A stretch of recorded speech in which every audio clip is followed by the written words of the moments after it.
नमस्ते, अभिवादन आपका इनोसेंट इन्वेस्टर के इस नए वीडियो में आपके लिए डिस्क्लेमर आइडिया की बात करेंगे। स्टॉक क्रैश कर गया रिजल्ट के बाद, कितना बुरा रिजल्ट है उसको हम डिस्कस करने की कोशिश करते हैं। चलिए आगे बढ़ते हैं। सबसे पहले हम रिजल्ट पे ही चलेंगे। रिजल्ट में हमें कुछ खास देखने की ज़रूरत है नहीं। आप देखोगे तो कंपनी का जो कर्जा है वो भी बहुत बड़े लेवल पर है। इस कारण आप इस कंपनी को इग्नोर भी करना चाहोगे इन्वेस्टिंग के लिए, लेकिन ट्रेडिंग के लिए काफ़ी लोग इसमें इंटरेस्टेड होते हैं।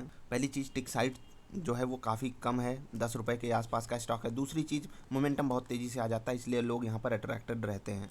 अब अगर हम रिजल्ट में रेवेन्यू की बात करें तो आप यहाँ से रेवेन्यू कंपेयर करोगे कम है, ठीक है, यहाँ से कंपेयर करोगे कम है। आप कहीं से भी कंपेयर कर लीजिए, आपको एक डेंट ही देखने को मिलेगा। खर्चे आप देख लीजिए सबसे कम है, लेकिन फिर भी वही बात है कि जब रेवेन्यू कम है तो खर्चे तो सी बात है कम होने ही चाहिए।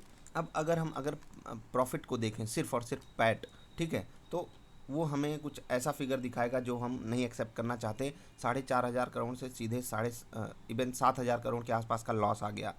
दो बातें ध्यान रखिएगा। सबसे पहली बात ये कि ये डेटा मिलियन में, हम इसको करोड़ में कन्वर्ट कर रहे हैं। दूसरी चीज़, जो भी चीज़ रिजल्ट में ऐसे ब्रैकेट में दी हुई हो वो डेटा नेगेटिव होता है। आई होप आप समझ गए होंगे। तो यहाँ पर जो है 7,000 करोड़ का लॉस, यहाँ पर 4,500 करोड़, और यही चीज़ जब आप यहाँ से कंपेयर करके लाओगे तो वहाँ से भी ये एक डेंट है, क्योंकि यहाँ पर कुछ एक्सेप्शनल चीज़ें हुई थी। आई होप आप समझ गए होंगे। अब हम आगे बढ़ते हैं। जो हमारे लिए सबसे ज़रूरी चीज़ है देखना, क्या कि जो इनका आरपू है, इनकी जो कमाई है, वहाँ पर क्या डेंट पड़ा है। क्योंकि अगर ऑफकोर्स सी बात है कि जब आप नुकसान बढ़ा दिए हो तो आपको आरपू में एक डेंट तो झेलना पड़ा होगा, वहाँ पर चलेंगे। लेकिन अगर आप अर्निंग पर शेयर पे आओगे तो 2.5 रुपये का लॉस हर शेयर पे, सोच लीजिए 2.5 रुपये का लॉस हर शेयर पे। पिछली बार 1.5 था, पिछले साल के इसी क्वार्टर में लगभग 4 रुपये था। यहाँ पर स्पेशल चीज़ हुई थी, वो हम बाद में जिक्र करेंगे उसका, ठीक है। अब हम यहाँ पर आ जाते हैं, पहले आरपू का डिस्कशन करेंगे, उसके बाद हम चलेंगे कहाँ पर सब्सक्राइबर बेस वगैरह पे, ठीक। अब आप आरपू देखिए 107 रुपये।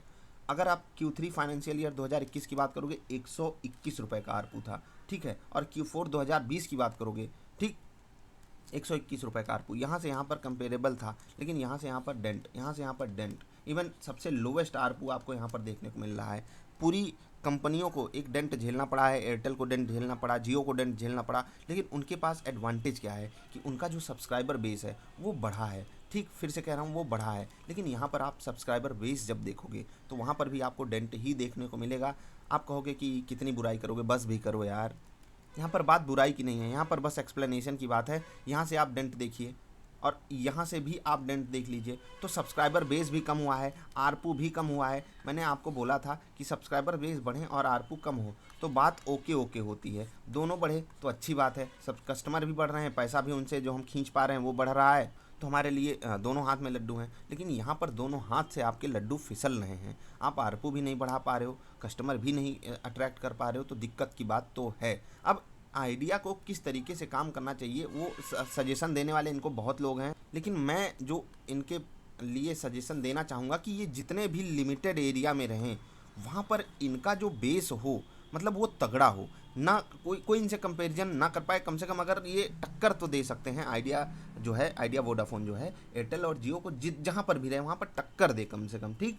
बहुत ज़्यादा जगहों पे होंगे तो आप कस्टमर भी लूज़ करोगे, क्योंकि वो आपसे नाराज़ हो जाएगा, दोबारा आपके पास आएगा नहीं। तो धीरे धीरे अपनी शुरुआत करो। मैं मानता हूँ आपके ऊपर कर्जा बहुत है, बहुत सारी चीज़ें हैं, कुछ अलग अलग तरीके होते हैं हैंडलिंग के, वो अपने हिसाब से इनको एडजस्ट करना पड़ेगा, हम कोई नहीं होते। अगर हमारे पास स्टॉक होता तो हमें क्या करना चाहिए था, देखो मैंने आपको बोला भी था कुछ दिन पहले, ट्रेडिंग पर्सपेक्टिव से यहाँ पर बाइंग के लिए, और वो सिर्फ वॉल्यूम एनालिसिस के कारण मैंने आपको दिया था। वहाँ पर आपको बढ़िया गेंस भी इसने दिया था 8 से 10% का। उसके बाद स्टॉक जो है वो क्रैश कर जाता है रिजल्ट के बाद। ये जो गिरावट आती है ये इस मोमेंटम के बाद की गिरावट है, और यहाँ पर कुछ खास आपको पॉजिटिविटी दिखाई नहीं दे रही थी, यहाँ पर ज़्यादा थी, और यहाँ पर इसको हम रिट्रेसमेंट मान सकते थे, लेकिन यहाँ पर ये प्योरली प्रॉफिट बुकिंग थी, ठीक है। यहाँ पर कुछ खास वॉल्यूम हुआ नहीं, इससे लगभग डबल वॉल्यूम यहाँ पर हो गया था, तो यहाँ पर एक सर्टेनिटी आप बना सकते थे, लेकिन यहाँ पर नहीं बना सकते। तो अब स्टॉक के लिए आपको क्या करना चाहिए, उससे पहले मैं आपको बताना चाहूँगा, टीवी वाले आपको बहुत 2021 की शुरुआत में स्टॉक ऑफ द ईयर बता रहे थे, इसी स्टॉक को 20-25 के टारगेट दिए जा रहे थे या नहीं, और देख लीजिए कहाँ पर खड़ा है। तो आप उनको एक्सपर्ट मानना बंद कर दीजिए, मुझे एक्सपर्ट मानना बंद कर दीजिए, किसी को भी एक्सपर्ट मानना बंद कर दीजिए, अपने एनालिसिस किया कीजिए, अपने तरीके से चीज़ों को समझिए। आप बिजनेस में पैसा लगा रहे हो, और इंडियन जो मेंटालिटी है वो बिल्कुल बिजनेस वाली फिटिंग नहीं कर पाती, लेकिन फिर भी हम बिजनेसेस को समझते अच्छा हैं, हम समझ जाते हैं कि हाँ ये काम अच्छा है, ये प्रोडक्ट अच्छा है, तो आप खुद अनुमान लगा लिया कीजिए। मैंने हमेशा आपको बोला है, जिस कंपनी का प्रोडक्ट अच्छा होगा वो कंपनी आज नहीं तो कल नहीं तो परसों परफॉर्म तो करेगी ही करेगी। भाई साहब आप हीरो मोटो कॉर्प का स्टॉक देख लीजिए, कई सालों से एक रेंज में बंद के रह गया है। एक बार वो अगर ब्रेकआउट दिया या धूम धड़ाका किया तो वहाँ पर बहुत बड़ा रिटर्न आपको मिल सकता है। और मैं आपको एक और बात बताना चाहूँगा, अभी भी वो जहाँ पर खड़ा है, अगर आप पिछले 15 साल में उसमें इन्वेस्टमेंट की हो तभी भी वो आपको मल्टी बैगर रिटर्न पे ही बिठाया हुआ है। डिविडेंड भी थोड़े बहुत देता रहता है। मैंने ये बात प्रोडक्ट की क्वालिटी और उसकी डिमांड पे करी है, क्योंकि स्टॉक तो उसका भी नहीं चल रहा है। तो डायरेक्ट ऐसे चीज़ों पे मत चले जाया करो। लॉन्ग टर्म इन्वेस्टमेंट में कई सारी चीज़ें देखनी होती हैं। आइडिया उनमें से लगभग कहीं भर भी फिट नहीं बैठता है। पहली चीज़, डेट फ्री कंपनी लगभग हमको ढूंढनी चाहिए। टेलीकॉम में मिलना बहुत मुश्किल है, लेकिन फिर भी मतलब कम से कम रहे तो वो बेटर है। इससे बेटर ऑप्शन अवेलेबल है। कस्टमर बेस जो सर्विसेज हैं वो कुछ लोगों को सर्विसेज इनकी बिल्कुल सही मिलती होंगी, लेकिन अब आप इस चक्कर में आकर खरीद लोगे 10 में खरीदूंगा 20 हो जाएगा, तो ऐसा पॉसिबल नहीं है। बहुत ज़्यादा चांसेस है 500 वाला 1000 हो जाए, लेकिन 10 वाला 20 होने में अगर होता है तो आपको तकलीफ देगा।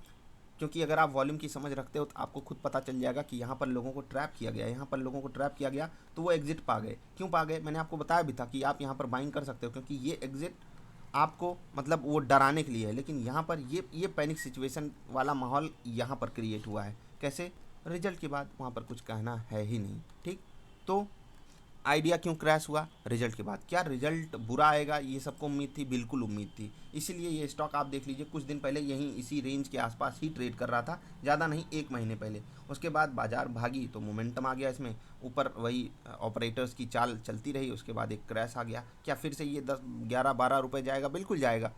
हो सकता है यहाँ पर समय बिताए। रिजल्ट आने के बाद ये एक बार के लिए स्टेबिलिटी दिखाता है, एक गिरावट दिखा करके।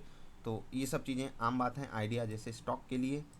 Let's hope for the best की जो भी लोग इसमें ट्रैप हुए हैं वो अपने हिसाब से अपनी पोजीशन को हैंडल करना समझ जाएं। आज नहीं तो कल वही आपके काम आएगा। आप दूसरों पे भरोसा करोगे, दूसरों से सवाल ही पूछोगे, वो भी इस तरीके का कि मैं इसमें फंस गया, मैं उसमें फंस गया, तो दूसरे आपकी जिम्मेदारी थोड़ी लेने वाले हैं। आप अगर ये सवाल पूछ रहे हो मैं इसमें फंस गया, ये गलत सवाल है।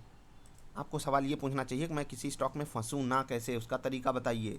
और ऐसा नहीं कि वो बता दिया तो उसको अमल में मत लाइए, उसको अमल में भी लाना पड़ता है। तो आइडिया के स्टॉक में ये गिरावट बिल्कुल एक्सपेक्टेड है। रिजल्ट बुरा आएगा ये सबको पता था, लेकिन थोड़ा सा मतलब मुझे जो लग रहा है आरपू में मुझे जो डंट दिखाई दे रहा है वो 115 111 12 तक होता तो समझ में आता। 107 हर कस्टमर से सिर्फ 107 रुपये कमा पा रहे हैं, वो चीज़ मुझे नहीं डाइजेस्ट हो पाई। अभी हम आपसे अलविदा ले रहे हैं, मिलेंगे फिर से। वीडियो पसंद आई तो लाइक कर देना। नमस्कार।